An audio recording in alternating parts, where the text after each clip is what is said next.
I'm Marleigh. And I'm Tess. And this is Book Emporium. Emporium! The audio equivalent of a counterflop dick pic. Welcome, friends.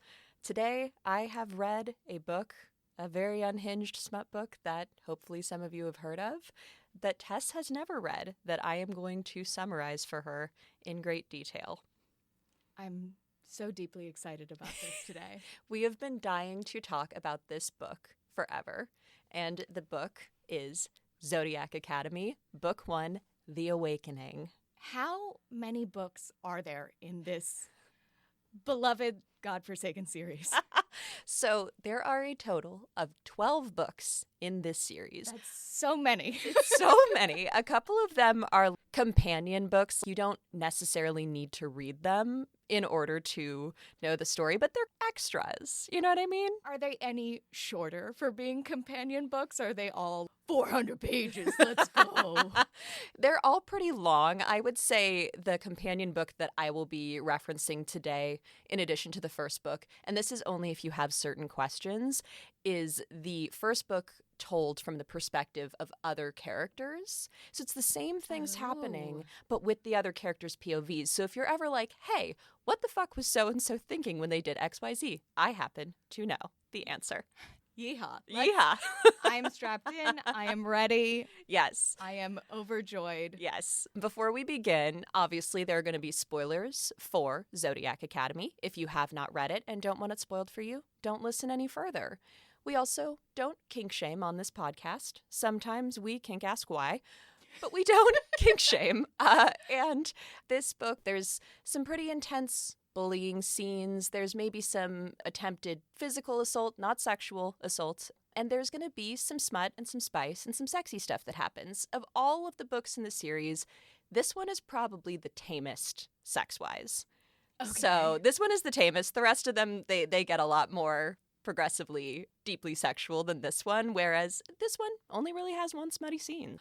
We're going to have a lot of build-up, though. Yeah. Because I'm here for the smut. That's, yes. Frankly. And that is valid, my dear. Marleigh, you and I read a lot of smut books. Yes. That's the genesis of this whole podcast, is because we really enjoy telling the most unhinged, out-of-pocket, completely out of the blue quotes from our favorite books. Yes. And just talking about all of the wildly out there smut books that are written by all kinds of authors in all kinds of genres. I love this. I love the world that we live in today. Yes. And of smut authorship, and it's wonderful. There's something out there for everyone. It really is. If your thing is in this book, there's someone on Instagram named Bunsey Book Club who I am in love with, who basically said that this series is the meme "Don't bully me, I'll come." That's this book series. It's literally that. And so, hey, if you're turned on by the idea of a guy being kind of mean to you, then Zodiac Academy is for you. I mean, who doesn't want to stick it to their high school bully in a very creative way? In a very creative way, by having the bombest pussy in the world. So, let's go. Let's dive in. Zodiac Academy is a series by authors Caroline Peckham and Susanne Valenti, with a total of 12 books, like I said, 11 of which I have read. Books 11 and 12 are kind of bonus content. I didn't read book 12, which is from the perspective of the big bad from the series. So I didn't read that one, but I've read every single other one. And again, the other one that I read that was the companion novel to the first book is the one told from the perspective of the boys. So if you are curious at any point about what their motivation was for why they were doing what they were doing, I happen to know. Per the blurb I read on Google, Zodiac Academy is a dark fantasy romance series about twin sisters Tori and Darcy Vega, who discover they are changeling fae with powerful elemental magic. Ooh. So, Vega. What a heck of a name. Vega. And there will be many star-referenced names. This series, I love it so much. They're very on the nose with the names that they choose. I can't wait to tell you the names. It's honestly fantastic. Even just the names are incredible. Yes. So, Chapter 1 kicks off with Darcy, one of the two twins, squeezing into a bathroom window so she can rob her shitty former foster dad, whose name doesn't matter because he will literally never come up again. So she and her sister Tori had a nest egg that they'd been building shoved into a wall cubby that she has come to reclaim. But she's interrupted by the cops breaking the door down because apparently somebody saw her trying to get into this window. Okay. So she escapes through the bathroom window after taking a second to scrub the toilet with foster dad's toothbrush, which is Excellent. relatably petty, but gets tackled by a cop. And in the scuffle, she loses the wad of cash. And she does manage to get away because they're interrupted by a deep-voiced man with large hands. Ooh, we love a large hand man. We love a man with big hands. You've seen all the pictures of Taylor Swift and Travis Kelce's engagement, and it's just his giant hands on her small waist. Like, give me a good meat hook. Oh, meat hooks, yes. So incredible. Darcy gets home to hers and Tori's shared studio apartment, which is complete with chipped paint and a sofa they found in an alley, which, relatable. I find all my shit on Facebook Marketplace. And Darcy confesses to her sister Tori that she tried to steal back their $2,000 in savings but lost it. Tori is disappointed but tells her that at least she didn't get caught and that she has a quote-unquote job that night that is heavily implied to be something illegal. But at this point, we're aware that the twins have just recently gotten out of foster care at the age of 18 and they are dirt poor. Okay. For the sake of crowd control, Darcy's main physical difference from her twin Tori is that she has the tips of her hair dyed blue.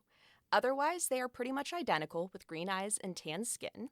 They are not sure of their ethnicity thanks to being orphans, which makes a lot of sense. Okay. But they're kind of implied to have the looks of, Latina women, essentially. They get mistaken for Latina women quite a bit. And it's early on, but we get the sense at this point that Darcy is kind of the sweet, caring, little bit clumsy one. And Tori's kind of the rough and tumble bad bitch one. Okay. But Darcy is the one with the green-tipped hair. Is blue-tipped hair. Blue-tipped very hair. close, So sorry. very close. I am saying this out loud for everyone's benefit, including my own, because when I read these books, I had the hardest fucking time differentiating these two from each other. I am going to remind you throughout, because you have never read this book, of which one is which for both of our sakes. Yeah. But especially yours, because Tori, Darcy, very similar names. They end with an I kind of sound. Exactly. Yeah, they're both with a Y sound. It makes it a little harder to differentiate them, but they do have rather different personalities. Okay. Except both of them are horny when you bully them, so that's something they have in common. Everybody has that. Who among us? We get into the next chapter, which is from Tori's point of view, and we find out that Tori's night job is stealing motorcycles. She's kind of an adrenaline junkie, so she hotwires the bike and manages to escape from the encroaching police. And she rides the bike over to the gangbanger who fences her stolen goods. And he tries to lowball her because the motorcycle is super rare, which makes it more obvious that someone stole it. Ah. So they negotiate, and he gives her $800 for it. Things everybody knows about stealing and selling motorcycles. Yes, exactly. It's learning. We're learning something. We are listening and we are learning. Tori decides to celebrate by hanging out at the biker bar where fencing guy hangs out, and they are all too happy to serve tequila shots to minors. She's approached by this clean-cut, hot dude in his 20s and immediately tells him to fuck off because he's not her type. Hot dude orders Tori to sit down, and to her surprise, she does it. Oh. And she doesn't know why she listened. She's confused. He also tells the bartender to leave, and the bartender also obeys him. Oh. But Tori kind of shakes it off, and she manages to slip away before the hot dude can say anything else, and gets a ride home from one of the bikers by being like, maybe I'll date you if you give me a ride home. And he's sounds good to me. She gets home to her kind of rough and tumble neighborhood, and hot dude appears out of nowhere again to tell her that they didn't finish their conversation. Oh. And okay. So he's fast. Yeah. He's fast and he's persuasive. And he knows where she lives. And now. he knows where she lives. Right.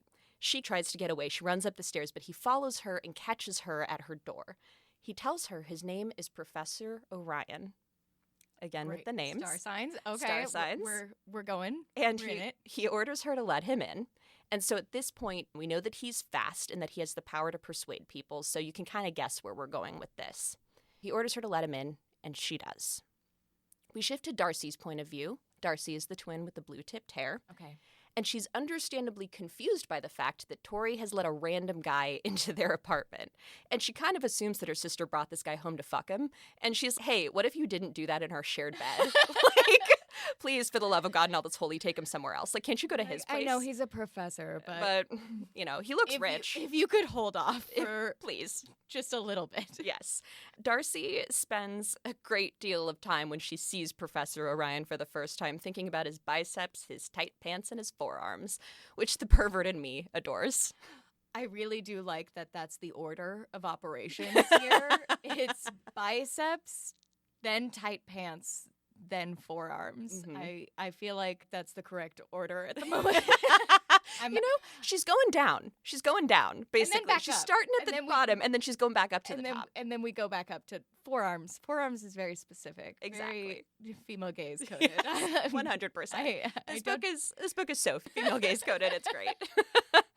He makes fun of Darcy's bunny pajamas and then orders Tori to bring him a glass of water because he's a dick.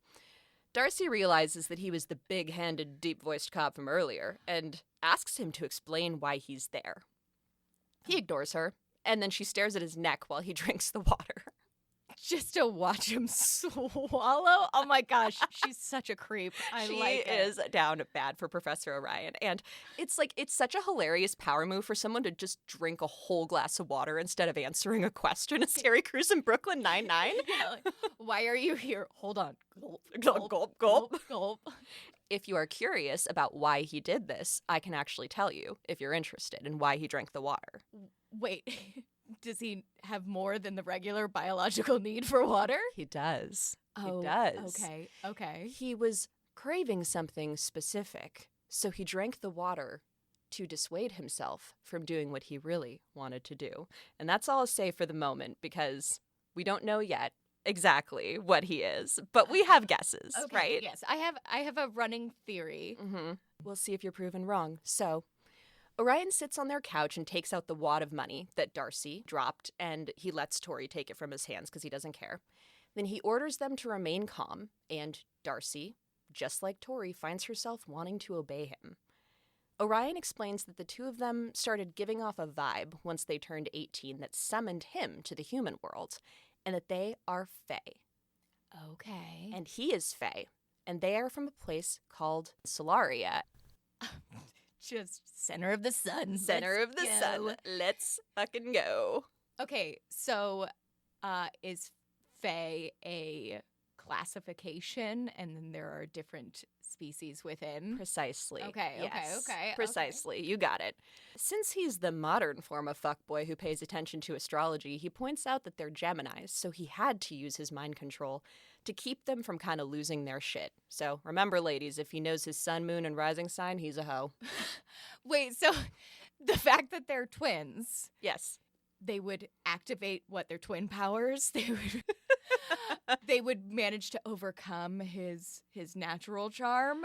It's kind of more that or his mind powers. He's going by the personality associated with Geminis, which is that, you know, they're kind of fiery, you know, whatever. I mean, the closest comparison I have is to my boyfriend, who is a Gemini, and he's a very mild-mannered, even-tempered man. Well, that's because he doesn't have a twin, girl. Because he doesn't have a twin. If he had a twin, one would be spicy, and he would be the mild one. Yeah, exactly. That's true. He would be the Darcy of the two of them. The doublemint twin powers would be are they're extra powerful because they're Geminis and they're twins. Yeah. And their names are similar. Okay. They immediately assume that he's insane. And Orion doesn't give a shit because he's just there to do his job, which is being a douchier and sexier Hagrid. And he says that they'll understand once their powers are awakened. Funnily enough, they accuse him of being on coke, which is so ironic because if he was on coke, he'd be chain smoking and trying to persuade them to open a restaurant with him. Yeah, I feel like of all of the drugs that I would be dreaming up a magical alternate universe that these strangers are from, it wouldn't be cocaine. It wouldn't be cocaine. Maybe a little bit more leaning towards the acid, the LSDs. Yeah, the mushrooms. hallucinogens. Yeah, something different. You know, they're only 18. Maybe they just don't have our knowledge of drugs and how they impact you. They're stealing motorcycles and shit, but they're a little sheltered on the drug scene. They're a little sheltered on the drug scene. They don't know. Not that any of us have ever tried drugs in our entire lives. I have never tried any drugs. I don't know. Thank This is all we know is from media. Book Emporium does not condone the use of drugs. Unless prescribed. And legally, I am allowed to take legal meth, and I'm going to leave it at that. Yay! I occasionally think about the challenge fantasy novelists have with the quote-unquote hidden world trope because while anybody would think someone telling them that they're a wizard or some shit would think that that's nuts, but as the reader, we're rolling our eyes and go, oh, come on, just go with a strange hot guy. He seems nice. Bounce on it, crazy style. But, you know, they have to extend it as long as they can, where these two characters from the real world, which they're living in Chicago, by the way, I forgot to mention that, you do understand why they would push back on that idea. Oh, yeah. I'm just imagining myself in their place. If they've had no other life experience that has led them to believe that they're not popping off with their secret powers at any given time. No. And because of that, if somebody walked up to me and be like, I'm from the secret land of Solaris, everybody get in the trunk of the car. We're going to go on a space road trip. Guess what? You're a fairy and so am I. I would be, Listen, Psycho Miss Frizzle, I am truly terrified, and yet I'm still under your compulsion. And we're gonna let a lot of things slide over the fact that I'm basically getting into your ice cream van filled with not so much candy. Exactly. Mark me down as scared and horny. Fear boners for the win. Yes. Anyway, they don't believe him, of course, at first, and Orion, as proof, takes out a pile of photos of who they believed to be their birth parents and newspaper clippings about the fire they survived as infants. He tells them that they are changelings who got swapped in for human babies and that the people in the photo are not their biological mother and father. So, as babies, they survived a house fire that killed their human parents against all odds. In the human world. In the human world. But those weren't even their human parents. No. They have so many parents. They have so many parents. Already. There's yes. like 3 sets of parents. There's so many parents. That's not hard to make sense of with these twins. I am really glad I'm getting the summary of this book because I would be lost already. Yes, it's very complicated. Genealogical tree is a frickin' forest. And spoiler alert, it gets only wilder from here. They accuse Orion of lying about it, and he casually dropped that their real parents were the wealthiest family in Solaria, and if they come with him to enroll at Fairy Hogwarts, a.k.a. Zodiac Academy, they can have all of that money when they graduate, and they'll have free room and board at the school instead of having to share a pull-out couch in a shitty studio apartment. Honestly, money makes everything better. Money makes everything better. Let's be clear, she just got in trouble for trying to steal back her nest egg that she did not get. So yeah, I mean, she did steal it back from Orion, which he kind of just let her take it from him, but it's only $2,000. Yeah, but she's like grappling with the police for $2,000. Right. Like they're poor. They're desperate for money, right? Yeah. And so that's going to be a powerful motivator to get in the van. Yeah. So I would get in the van. Yeah, I would get in the van for probably way less than the richest family in Solaria. He also says that they're likely to have 1 to 2 elemental powers, that their parents were very powerful fae. Darcy, blue-tipped hair, is skeptical, but Tori went deaf after he said inheritance, and it doesn't matter how they feel anyway because he mind controls them into changing their outfits and agreeing to come along. Why do we need a costume change? I mean, bunny pajamas, sure, but Darcy needs to change into an outfit that's going to be a little sexier for her first day of school. I love this. I'm obsessed with the fact that, hold on, I'm going to make you change into something hot real quick.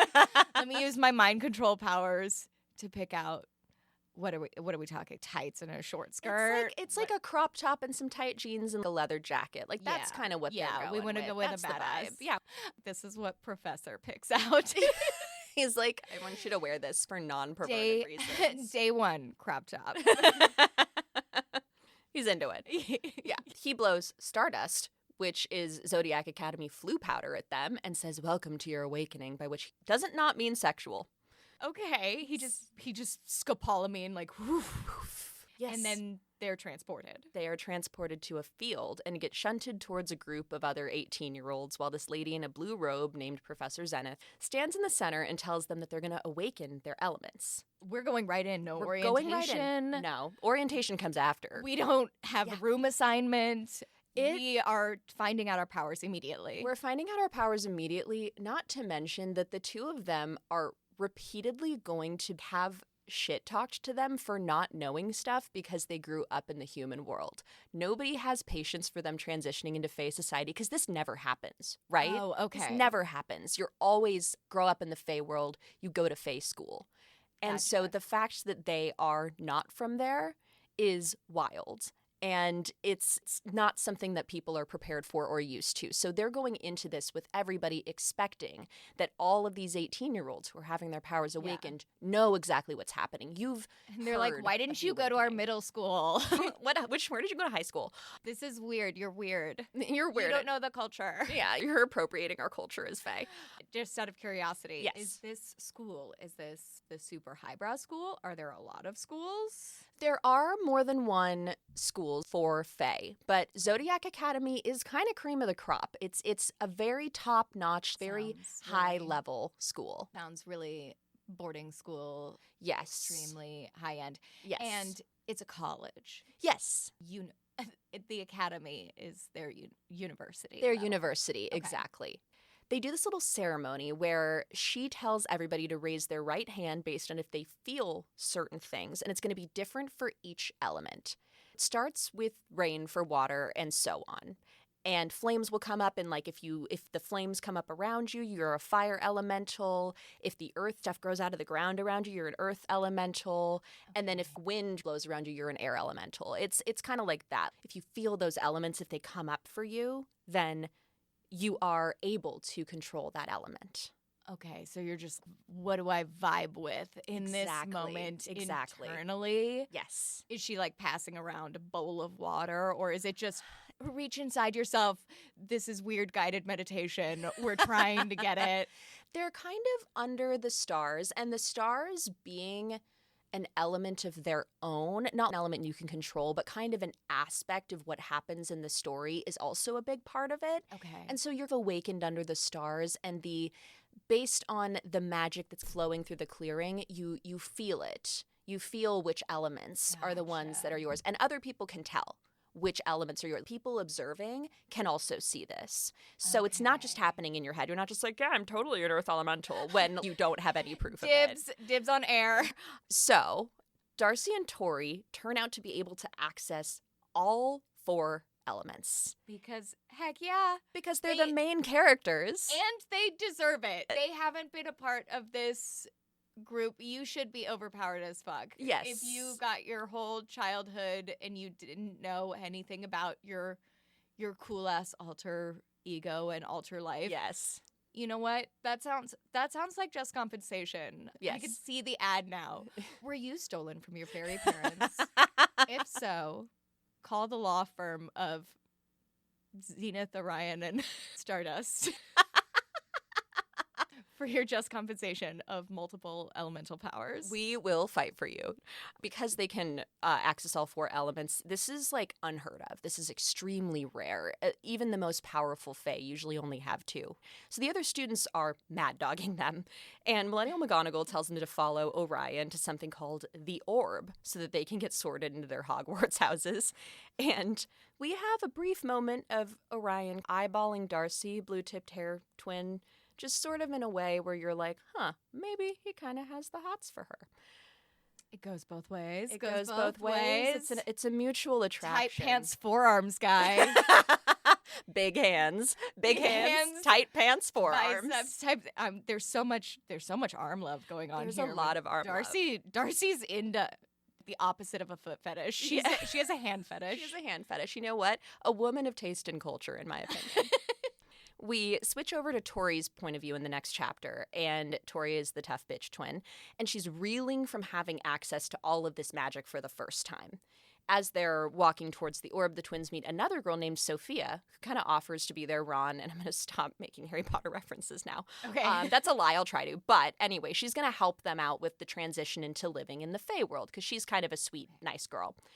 So they walk through the forest and they get to this dome-shaped building, the Orb, which is where everyone gathers to have meals and do announcements. They get inside and all of the other students are standing up except for these 4 dudes who are lounging douchily on a red couch. As you do. As oh my you gosh. do. I love this. It begins. This is where it starts to get real fun. Okay, wait. I need to stop immediately. There's 4 dudes on this couch. There's 4 dudes. 4 dudes. How are they? Are they all on top of each other? How big is this couch? It's a big couch. I have a very large couch. You do. And it seats 3 people comfortably. Yeah. 4 dudes? 4 dudes. It's a One lounge. One of them's got to be lying across the other ones. Like, you know, I know which one would be, and we'll get into it later, but one of them definitely would be.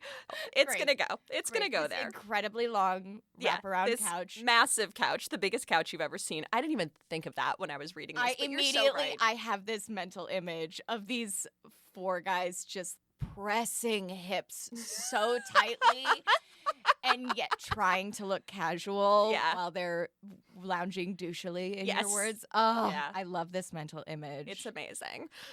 So Tori and Darcy, of course, both are kind of eyeballing them, notes that they're hot, and they get interrupted by the principal of the school, Principal Nova. Again, the star names are incredible. I love it. Yeah. I love it.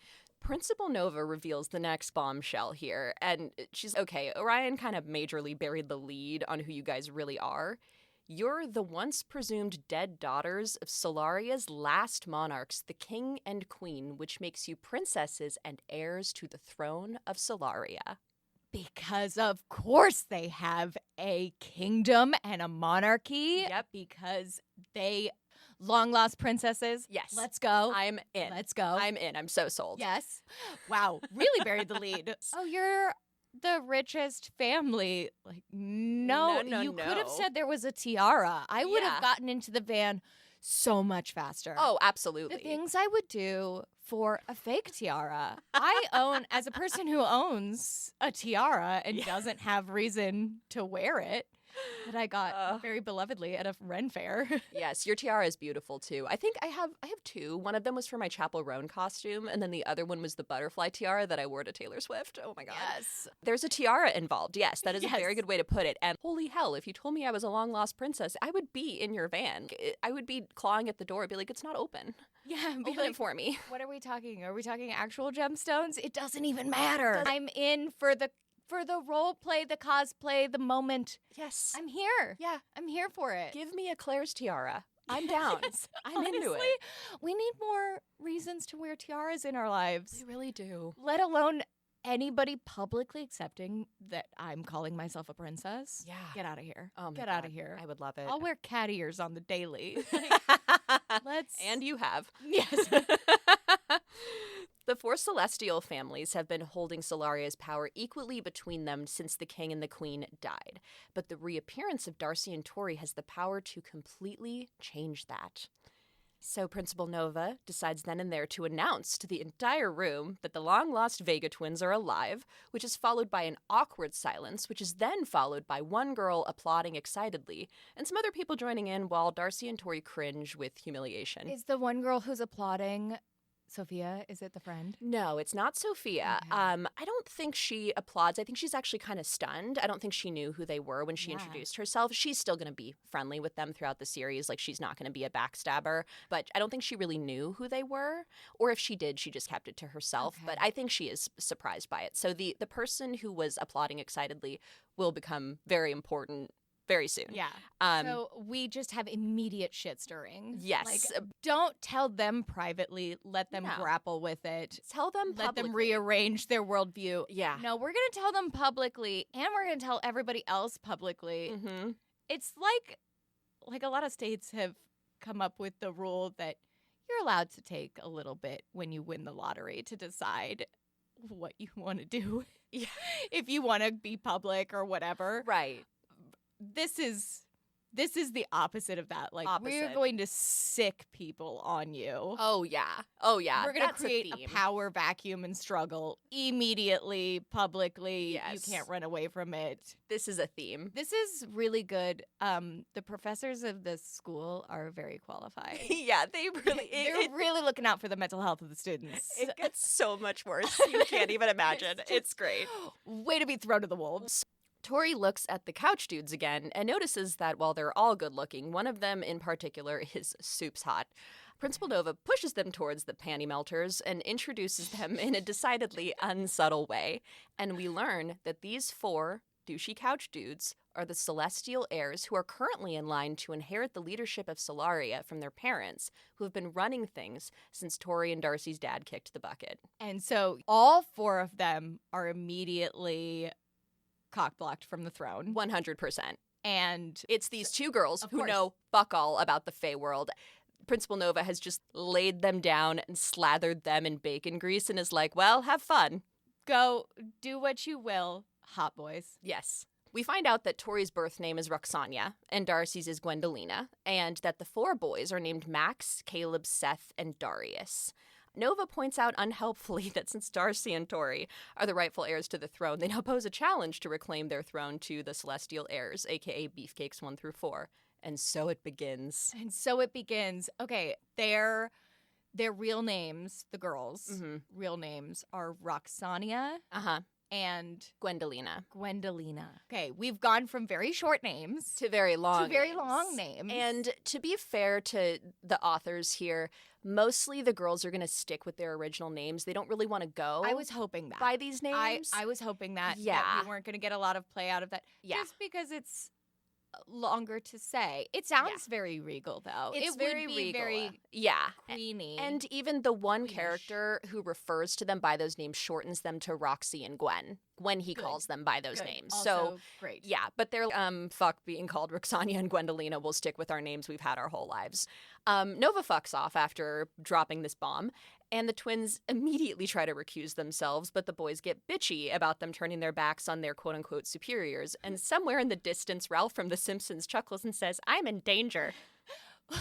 I love the idea of them sitting there going, we don't even want this throne. Can we just take the money and run? And they're like, how dare you not want our throne? It We is don't want you to want so it, much. but also you need to want it. Yeah. But because now I'm mad. Now I'm mad that Now you I'm don't mad want that you it. don't want this thing that Yeah. you didn't even know was the thing Like, that I like. yeah, like you don't even think that you want it, but you definitely do. And we liked it before it was cool, so you guys Yeah. are just posers. Again, I will pause here for some crowd control purposes and give some descriptions. This is a Fey romance book, so all of these dude bros are tall, but Darius is enormous. He has black hair, and he's the one that Tori noticed as being the most attractive of the bunch. So he's dark hair and dark eyes. The most attractive of the attractive. of the hottest the men the that men they have who ever are seen. named as being really attractive loungers. Yes. Darius Yeah. to her is the most Is the attractive. hottest, and she's also, it's like Alexa play Big Boys by SZA. He's enormous. Okay. Caleb is a pretty blue-eyed blonde. Max is described as being dark-skinned and sporting a mohawk, and Seth has kind of like shaggy long brown hair and kind of fair skin. Okay. I looked up fan casts for the characters and then felt unbelievably old when I didn't recognize any of their names, so I'm gonna just skip over that part. I like keeping casting in my head too. Yeah, Just yeah. The mental image. I'm not Yeah. going to be able to keep these guys straight. I can already tell. There's so many people. I love it. Yeah, it's I a can large just- cast. I can just make it them look like anything in my head at this point. Anything you want to. You could yeah. cast Bill Hader as one of them if you wanted to. Oh, you so know my type. I love that this is where we went. Bill Hader of SNL fame. Of SNL fame, or a K-pop star. I mean, I'm immediately animating them in my head. yeah, as you should. This Yes. would make a great animated series, honestly. And I also realized I forgot to describe Orion. Orion is shorter than Darius, but also broad-shouldered, muscular, and I described his tight hands pants and his hands. Yeah, we But- know the important part. Ah. I don't care about eye color. Yeah. Who's gonna look this man in the face when he's Can- when you can look him in the fingers? When you could look, when you can bounce a dime off his ass, Who cares? I don't even think I've seen his face yet. No, this is ridiculous. Those pants are too tight. I can't look up. I'm too distracted. I can't see anything else. He could have a fucking pig nose. And I wouldn't care. I'm going to cure my motion sickness from all of the sex I'm imagining. I'm just looking straight to the horizon of his belt. Yes. So they get cornered by these pricks, and Caleb bites Tori. I'm sorry. Stop. Yes. Stop. What? Yeah. So wait. So they're like, we're mad because you're taking our throne, but you don't want the throne. And then they just walk up and bite her? Yeah. Where? So they, on the neck, I think. Yes, on the neck. Again, the girls know nothing about the Fae world or what's insulting or what's considered good and bad. So they had turned their backs on the guys, which I'm like, okay, how do you get out of a room? Do you back out of every room if you respect somebody who's higher up on the totem pole than you? Are you never allowed to turn your back? Their reasoning behind this is, you showed me disrespect, therefore I bite you on the neck. On the neck, yeah. Okay, is it? We need to. I'm gonna be stuck here for a minute. When you say bite on the neck, are we talking breaking skin? Yes. Yeah, he bites her because, I mean, Caleb, you huge alert. dick. He's a dick, yeah. You huge dick. Yeah. Granted, Caleb is a vampire. Vampires are a thing in this book. I don't care. Yeah, I know. That seems like it would be rude in vampire culture. It's not. It's not? It's not. You could just straight up fucking bite people. It's like a whole thing. Hey, Brian. Hump. What's up, Joe? Hump. Hey, Jennifer, how you doing? Just a little nibble.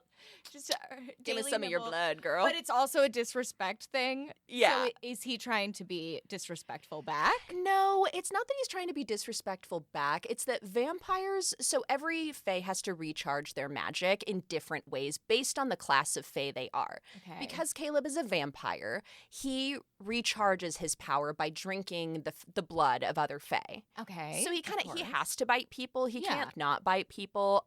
She feels him draining her power with this bite through her blood.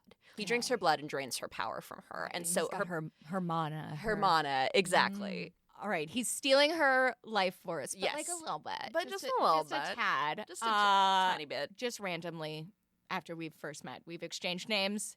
I bite you in the neck. Yeah. I'm telling you, I'm not feeling great about Caleb's chances in the dick wars that I'm assuming are to come. But just fucking wait. You're going to be so shocked. I feel like dick wars, Caleb's starting off on a weird foot. Yeah. It's real weird. He's and it's going to get weirder. real hard. Okay. Yeah. Diving in, Darcy is being restrained by Max, but she does manage to cunt punt him across the room with her wind powers. First time she's ever used him, just like ba-boom, blast. Good. Despite the fact that the teachers are in the room while this is happening, they blatantly do not give a shit because at Zodiac Academy, bullying is cool. Well, that tracks. It seems like the teachers are bullying at this point, and the reins are off. Yeah. Max is pissy, but gets intercepted by the girl who had started the round of applause when the Vega princesses were announced to be back. And the other heirs hold him back before he can beat up a woman or whatever he planned on doing. Then the principal announces after this scuffle has broken out and Tori got her ass bit, that they're going to be sorted into their houses. We're not taking a moment. No. Does anybody have advanced healing, or she's just profusely bleeding from the neck while they're like, get into your room assignments? Basically, yeah.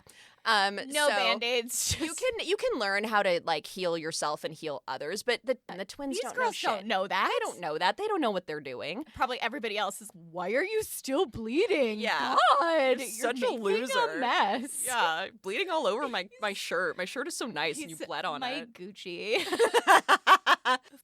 The heirs are house captains, which is great for our heroes. Max is the captain of House Aqua. Caleb is Terra / Earth House. I can't breathe. Is Aqua the water house? Yes. Of course it is. Of course it is. They're captains like sports teams. Kinda, yeah. They're captains of the houses. Yes. And so Seth is Air House. and Darius is fire/Ignis house. Okay. And they give their spiels, and Seth seems the least homicidal, so Tori and Darcy decide to go with his. Problem being, Principal Nova's like, BT dubs, you guys can't be in the same house, you're too powerful. You would tip the scales too far in one direction for that house. So you guys have to pick different houses. They have to split the twins who have been separated from their parents and their other parents and then their murdered parents and then and now they're being separated from each other. Wow, these girls, their poor mental health. They are going through it. Sheesh. Going through it. Sheesh. And it just gets worse. No one has any grace for them. Like, it's just, it's... The lack of therapy abounds. Yes, it's wild. Tori, being the tough one who doesn't not want to fuck Darius, agrees to be in Ignis/Firehouse, and Darcy joins Airhouse. Seth is extra cute with her to the point that it borders on molesty, and in general, Seth is a super tactile, touchy dude, which sounds like my version of a nightmare. I love it. Yeah. I love a touchy-feely friend. Oh, like, you're not for gonna hate it. myself. Yeah, you're gonna hate it so much Not more. in reality, but No. this is fantasy world. In and fantasy me world. loves that. Fantasy me, the version of me that doesn't exist but does exist in fantasy world loves this. Seth also has a girlfriend he can't stand named Kylie, who is definitely not a girl's girl. And she goes up to Darcy and she's like, "Don't steal my fucking man, by the way, girlfriend." And she wasn't gonna, but thanks. Again, day one, people. It's day one. We have pissing contests over thrones, over men, over there's blood spilled instantaneously. It's only gets more insane. No one can live together, but everyone has to live together. Yes. They're in Darcy's point of view, and they go to Airhouse, and Seth and his crew are again weirdly touchy with each other, and Seth licks Darcy on the face before asking her what her quote-unquote order is. Like you said, day one. What? Yeah. I mean, that does sound like something I would do to a stranger. Be like, let's get something straight. What's up with you? It's one way to assert your dominance. It's just straight up fucking lick somebody. Yeah. I do like to make that sound into people's ears, which I am effectively doing right now to Welcome to Book Emporium. We lick your ears. Yes. It's a loving ear lick. Loving ear lick. Yeah.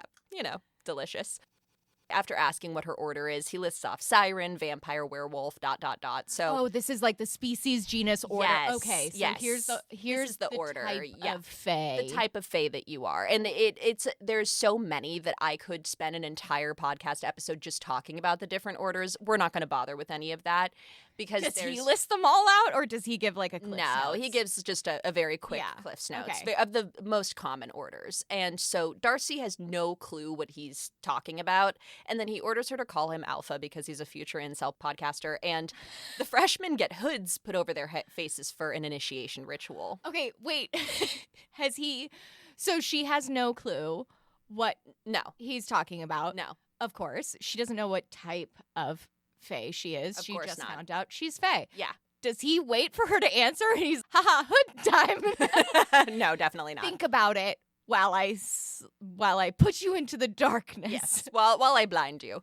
No, she doesn't really get time to think about it, and it wouldn't matter anyway because she has no idea. They march them inside, and I feel like I should guess. At this. What his order is or what hers is? No, I mean both. I could do both. Feel free. Go ahead and guess. Because he licked her in the face, I'm thinking like some kind of werewolf. Yeah. Shiftery. Yeah, it's not at this point. It's pretty obvious. But I'm envisioning in my head, and I will be pleasantly surprised anyway that it comes out. But are they just fae? Are they? Is that a possibility? Could you not have an order? They all have orders. Every single one. So then I don't know. Yeah, the closest to not shifting are the vampires. The only shift that they have is their fangs popping out. They don't really shift into different has forms. Kind of a different animal form, like a magic animal form. Okay. So it's magic animal form. It's super funsies. So we don't know what the mighty Animorph moment is. No. Yet. What Darcy and Tori are going to be, and I don't think you really find out until book 3, maybe. Yeah. Okay. So all right. So I'm going to go away not knowing, and I'm going to be happy for that. You just have to deal with it. Last until we do this 90-part series. eventually. Let us know, guys, if you want us to cover all 12 books, because I've read them before. All gonna be on Marleigh. I just get to sit back and sit pretty and make commentary and ask very relevant questions about what the fuck is happening. I am imagining you just sweating while reading these books. Be like, oh my gosh, I have to keep all of this straight. You're journaling like Charlie Day, coming up with. It's just the strings just are connecting. The chart in front of you that I'm pointing to. That is how it feels to explain Zodiac Academy. Pointing at this cork board, being like, this is how it all connects. They march them inside with the hoods on their heads, and they're marching them to the top of something upstairs. And Darcy thinks she's going to have to jump off the top of the tower, but when they're like, okay, now jump. Super would shock nobody at this point. I mean, at the same time, I love that her thoughts are going, next thing that's going to happen, I'm going to be thrown off a building. Yeah. I'm sure of it. Because she's being actively traumatized. This is what's happening next. She's just dead inside. Like, of course, I'm going to get thrown off this building. Yeah. Why wouldn't I? Because that's how this is going, right? And so my day has taken a hard left turn. Yes. My disappointment is endless and my day is ruined. She winds up jumping down a single step, and then everybody laughs at her because Seth just set this up as a humiliation ritual, and then he drops the cutesy act immediately here, and he tells Darcy that he's not going to let her and her sister steal his and the other heir's throne, and then threatens to throw her off a balcony unless she lets him and his girlfriend cut off her hair. All right. I feel better about neck-bitey guy. Yeah, like I said, you're going to have a lot of complicated feelings about this series by the end. He and his girlfriend. Hi, nice to meet you. I want to shave your head because that will make you... My boyfriend wants your hair. My boyfriend wants your hair. For no reason. Yeah. Also, that will make you less of a princess if you have short hair. Wow. Instead, Darcy actually jumps off the balcony because she's, fuck you guys. Oh, shit. And she saves herself with her air powers because she's a bad bitch. You know what? Fuck yeah, Darcy. Fuck yeah, Darcy. These girls are kicking ass so hard considering the trauma and the ridiculous stuff that they've just been thrown into. I love that I made those powers work once. I can do it again. Let's put broken legs on the list. High stakes. Yes. You want to cut my hair? I will paralyze myself.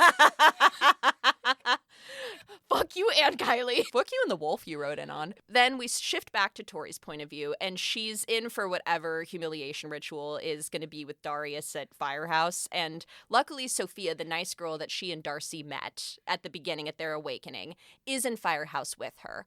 And Tori is worried about sweet Darcy being on her own. She isn't aware yet how much Seth sucks, but she obviously has her suspicions because these guys are assholes, right? Yeah, they're all kind of...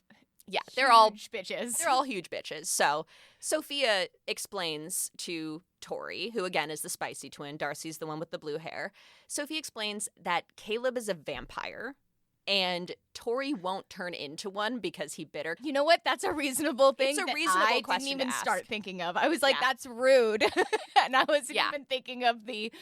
Oh crap, there's a whole lore there. Yeah, there's like, oh my God, what's going to happen to me? And so Sophia laughs and she's like, no, girl, don't worry about that. But just so you're aware, Caleb is probably going to claim you as his power source so that no other vampires can bite you, which is kind of nice. I mean, at least there's just one guy biting you instead of multiple guys biting you. Sure, right. Sure. Exactly. We're going to go with that reading of it. I feel like Tori's been hearing white noise since they said inheritance. Yeah, she's like, I will endure whatever I have to not ever have to steal a motorcycle and live on a pull-out couch with my sister again, which is, of course, valid. As much as I love a tiara, that pull-out couch is starting to sound just comforting. You know, you found it in an alley. It doesn't mean it's necessarily infested with bed bugs. It's fine. I know. It's fine. Ooh, no. They found it in an alley. Yeah. I'm going to stick with it. Let them bite you. Let them bite you. Let them bite you. Yeah. The bed bugs aren't biting, but the people are. Seriously, though. Delusionally, Tori has the well, if he's going to be biting me, at least he's hot. And Sophia also mentions offhandedly, she's like, listen, I know you had a bad experience with a vampire, but they're actually not the most dangerous orders in this school. There's worse out there. Okay. Yeah. and his name is Darius. So I was like, is she going to immediately throw herself into the path of all of the more dangerous orders? Please and thank you. probably. And they all have like different ways that they're dangerous, but Darius, you find out what he is further into the story for realsies, but he's pretty terrifying what he's capable of. So that's going to make everyone horny, including me. Yeah. So I mean, what is wrong? I'm broken. They get to Firehouse, and Darius challenges the freshmen to run the gauntlet. And Tori, being a badass, steps up first. And he's like, well, you're not cut out for it. And Tori poses that it can't be that hard because he got in. I love her. I love her so much. You seem weak. What? Like it's hard? If boys do it, I could do it. I will admit that line made my nipples hard. So Yes. good for Tori. Yes. It was incredible. She enters the gauntlet and she goes through a dark cave and she gets chased by a lioness and has to run across hot coals and then fight some fire spirits and then eventually gets to a doorway that Darius is through and he's stunned that she's made it. And so he lights the door on fire. And that's going to stop her. like that's going to stop Tori. Fuck off, Darius. She is like, okay, this is what I got to do. And she walks through it and it burns all of her clothes off. And everyone in Firehouse laughs at her. Mortifying ordeal. I mean, at the same time, what we talked about water drinking as a power move. This girl's out there being like, so what, I'm naked. Yeah. Look at it. Yeah. Look at it, stranger. And genuinely, she's upset about being exposed as naked in front of all these strangers and everything. It's kind of everyone's nightmare. But she's mainly pissed about the money burning. That's what pisses her off. She still has her money She had it in her pocket. She had it in her pocket, and he burned all of her clothes off, and now her $2,000 is gone. So they literally have nothing. Not even the clothes on her back. She has nothing. This is deep symbolism. It's of so the traumatic. The level of loss that Yeah. this girl is gambling. Woo, both of them. There's one I potentially could have lost my walking ability forever, and the other one is naked in front of people and negative in the hole $2,000, which was her life savings. In the hole, $2,000. That was all the money that they had. I can't. These. Wow. Starting from the bottom. This is day one at this school. This is day fucking one. All of this terrible stuff is happening in to the them. ringer. Okay. Darius is staring at her naked because, of course, she's nude and he's turned on by that. And he hands her a key and makes some innuendo about welcoming her properly to Firehouse so you can come to my room and get on my dick. And she essentially tells him she'd rather fuck a cactus and then walks naked to her dorm so she can cry in peace because who wouldn't at this point? This is the most well-deserved cry session ever. Ever. I would cry because couldn't get self-checkout to work. Let alone having all your clothes and all of your money burned away. That's horrible, right? Yeah. So she's crying in peace in her room. Good for you. Take it to the floor and cry behind closed doors. Cry. Nothing has been more badass than that. Keeping it together in public Oh, until you're And out. she's like choking it back Yeah. while she's trying to go to her room that he just handed her a key to. And he's hitting on her at the same time. It's so gross. Fucking Darius. Meanwhile, we go back to Air Tower where Darcy is. And Seth is like, you owe me your hair because he's a weird touchy creep. But he does give her her room key. So she gets her room key. And she goes in and her room is dope. And the nicest, largest room she's ever had. And sweet. It's like they both get rooms in their towers that are really big and really nice. They've never had access to a home like They're this like, we before. have furniture, yay. Yay, we actually have real furniture that somebody didn't find in a dumpster behind a Target. It's wonderful. And so her room is dope. She's really excited. And then every student at the academy is issued what's called an atlas, which is essentially a smartphone. Everybody gets like basically an iPhone because this is the kind of hoity-toity ass school that they're at. Absolutely. Your school issued phone, Atlas brand. I'm surprised it wasn't called a Faye phone, really, truly. Maybe they might have gotten sued by Steve Jobs. You never know. I like it being called an atlas. It's strange in my head to be, it's a map. It connects us all. Atlas, holding up the world. Brought to you by AT&T and T-Mobile in select cities. Or Faye TNT. Faye T&T! Yes. So That night, Tori and Darcy call each other to be like, this is what just fucking happened On to their new me. Atlas phones. On their new Atlas phones. Yay. They have each other as contact. The next morning, Darcy wakes up and gets her horoscope, which everyone in Solaria gets at the beginning of their day. Everybody gets a horoscope. It's like the New York Times or like Yahoo.com where you can just look up your horoscope on the day. But you don't have a choice to not get your horoscope. It pops up on your phone immediately the second you peel your eyes open and rip out your mouth guard. This is what you see. This is the pop-up ad. Hello, are you awake? Today, it's like being on trip and Pinterest. fall down a well. It's like being on Pinterest and trying to read a recipe and a pop-up ad pops up and trying to hit the X button to get out of it, and then all of a sudden you just go to a new screen and you're like, I'm gonna kill someone. I cannot avoid this ad. I just want to make lasagna. Please. If I buy it, will it stop coming up? And the answer from somebody who works in marketing is no. Great. We love this. Do they have the same horoscope because they're twins and they're born at the same? They don't. They don't. They do have different horoscopes. Okay. So it's just the minutes part makes a whole different horoscope. It does. That's how specific Zodiac Academy is. Very, very specific. It's down to the minute. Yeah. The nanosecond. You are going to have a whole ass different day. They're going to tell you, like, you're going to have a run-in with a Libra, and if you play your cards right, Leo is going to help you out today. This but is some oracle ass it's shit. It's so oracle. It's very powerful psychic coming up with this stuff, right? So this it's not intense. Yeah, it's this not is nothing. Magical, one would say. She heads off to her first class, and she finally gets to meet the enthusiastic girl who applauded her and Tori excitedly when they came in and were announced as the princesses. And this girl is named Geraldine. And Geraldine has started something called the Almighty Sovereign Society, also known as the Ass Club, in honor of Tori and Darcy. She started a fan club, an ass club. Yeah, the Ass Club. An ass fan club. Yes. And this let's all sign up. Yeah. I'm 100%. In the Ass Club. I love Geraldine already. She's what a precious baby. Fucking best. She is a sweet baby angel. I love her so much. What a supportive friend. Just who doesn't even know these people, and she's like, yeah, I hope good things happen to you in this circus show of a place where everyone's like, I don't give a fuck what happens to you or your mental health. Yeah. There's one shining star, and that is Geraldine. This is like this universe's Dolly Parton. She's just like she sunshine. is Dolly Parton. She is out there hoping good things happen to people, and bad people get reformed, and that the sovereigns take the throne again and bring brightness back. Yes. I love her. She's delightful. I love her already. I know nothing but her name and the fact that she's made the Ass Club. Yeah. And and that's all you need to know at this stage. But Geraldine is awesome. Love Geraldine. We stand Geraldine. We stand Geraldine in this house. Geraldine is very hardcore royal, as though she's like, let me bow for you and this and that. And Darcy is, oh, dear God, please don't. And so she runs away from her and is very thrown off by how enthusiastic this girl is. And so she meets Tori in their first class, which is called Cardinal Magic. And then there they meet another guy named Diego.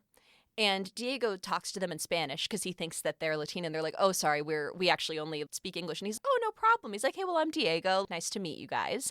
And turns out that he's in Air House with Darcy. Again, blue-haired twin, Tori, spicy twin. Oh, okay. So she's gotten in with somebody who can check up on her somebody sister. Who's kind of nice, yeah. Nice. And so it's good. They also find out that there's a Zodiac Academy social media site named Facebook, and that they're already being cyberbullied on it by the heirs.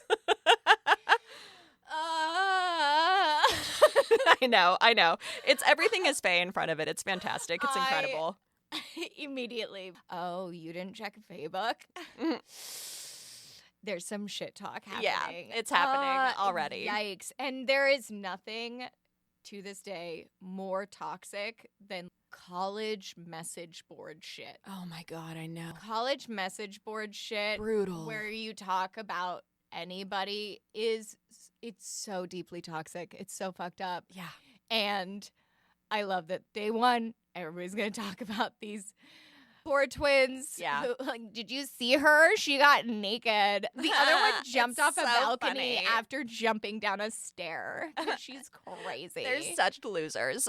such shit. It's so fucked up. So cardinal magic is taught by Daddy Orion, who has come back, and he basically starts off the class by listing the orders of Fae. And it's a long list, but I'll give you some of them. It's like vampires, sirens, dragons, pegasuses, werewolves, and cyclops, and many, many more. Pegasuses. Pegasuses. I don't know, guys. Tell us in the comments, what's the scientific pronunciation of multiple Pegasus?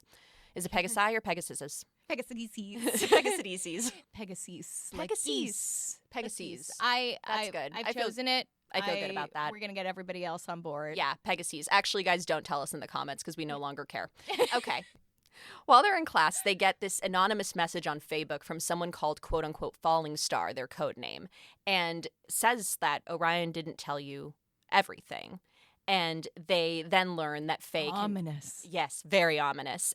They learn in class that Fae can do something called coercion, which is the mind control Orion used on them before. And Orion, so you guys don't know what coercion is? Of course they fucking don't. They just got here yesterday. And he's like, hey, everybody in the class, you can use coercion on them all you want until they learn how to block you. What the actual flying fuck? Stop. Orion hates his students, his life, and himself. So just throwing that out there that he's not well. And that, I think, factors into how much of a dick he is. We are not excusing bullying, especially coming from teachers, let's be clear. But coming from the perspective of the boys, the other book. He's still hot. He's still hot. He's just a little bit of an asshole. But that's a great plan. Just give everyone free for all. Either they'll figure it out or somebody's going to make them jump off a bridge for real. Okay. We super condone bullying at this school. This school, you were right. Bullying is cool here. And he's just incentivizing Everybody does them. it. Yeah. It's like hazing on steroids. Yes. Which is also bullying. 100%. Principal Nova strolls into the room, and Orion gets ordered by the principal to be Darcy's tutor since she and Tori know fuck all about the Fae world. And he's predictably not enthusiastic about this. And Tori gets assigned another teacher to be hers. So when Darcy goes to meet up with Orion after class, she runs into the heirs, and she had been walking through the woods and feeling kind of anxious, and she felt like somebody was watching her. As she's walking towards the exit and feels like somebody's coming up on her from a totally other direction, Darius shows up. He wasn't stalking her. He's not the one. He's just there, and he walks through, and she runs into him, and she's like, hey, you're large and intimidating. Can you maybe please walk me out of the woods, por favor? And he's like, ugh, fine. Fine, I guess. So he walks her out of the woods, and then lo and behold, all the other heirs show up. And hey, why don't we do something terrible to this girl? So they cover her in mud and bake it on her with fire and air powers so that she can't get it off of herself and has to walk to her tutoring session with Orion covered in mud while people take pictures of her to post on Facebook. This is very medieval. It's draconian how awful they are. I think that's something that they would do outside of the gates of something. Like, we poured a bunch of mud and then left them to bake in the sun, except we fast forwarded it because we have magical powers. Yeah. Humiliation ritual. I love that these four guys also just hang out together constantly. Yes, they're all reason. besties. We really like each other, and we hang out all the time as we're bros for life. We want to spit into each other's mouths. Bros before monarchy. Yeah. But it's definitely not bros before. I was just throwing it out there. So now she's been tarred and feathered by these fuckwits. And that, unfortunately, is where we're going to have to stop for today. Oh, okay. Oh my gosh, she's just like, now she's been abandoned. Yes. She asked for help. And then they immediately made it worse and then left her. Great. Love this. Yeah, love this. They're so sweet. And in the next episode, we will find out what happens next with her being absolutely covered in mud and nonsense. Yeah, she's been medieval tortured, and now she's just alone in the woods, which is great. Great place to be. Poor girl. Well, I'm gonna make Marleigh keep talking to me immediately. I'm not letting her like stop. I have her. She's captive. As if you could stop me if you tried. I've as I said at the beginning of this episode, I have been dying to talk to you about Zodiac Academy since I first read it. I've been watching your eyes twitch every time somebody even brings up something tangentially related to Zodiac Academy. Yeah. Yes. So we meet somebody at a bar. Like somebody walks by and she's like, that person has the same name. I can't tell you about it. And she just starts quivering. So in the meantime, though, we are bookimpornium@gmail.com. Marleigh does all of the socials, so I'm like laser eyeing her right now. I'm like, please tell me I'm right. Keep nodding your head. And we have other things. We have a website. We do. Come look at it. Yeah. Bookimpornium.com. I worked real hard on it. So I would love it if you guys came to see it. So hard to get the art to match my hair color, and then I changed it. Because one of my other favorite pastimes beyond palling around and listening to my friends summarize smutty books to me and us getting excited over the things that we've read recently, one of my true loves is torturing Marleigh. I find interesting and creative new ways to do it all of the time. And switching up my hair color and fucking with her Canva stuff. Oh, it was real good. It was real good. She's like instant nosebleeds. Yeah, that was a challenging one. Cause there's unfortunately you're very limited in what you can do in Canva, and unfortunately trying to turn her avatar's hair silver made her so pale. More pale than, I'm pale in real life, but that was aggressive. It was next level. So your avatar's hair just gets to be green, and it's fine. And it's absolutely fine. We were like, let's go back to the beginning. And there's a very high chance that I'll change it back to green again. I have bottles of it sitting in my house that I've been told by hairdressers that they will stop talking to me if I touch those bottles again, which really makes me want to touch those bottles. Oh my God, yes. I know. I love doing things I've been told expressly not to do. Digression. We love you. Yes, and we will see you next time. Feel free to reach out to us on our Gmail or on our socials if you have recommendations, if you have thoughts. Remember to like and subscribe. It boosts the algorithm and makes people realize that this podcast is worth listening to. So please like and subscribe, and we will see you next time. See you next time. Bye. Bye.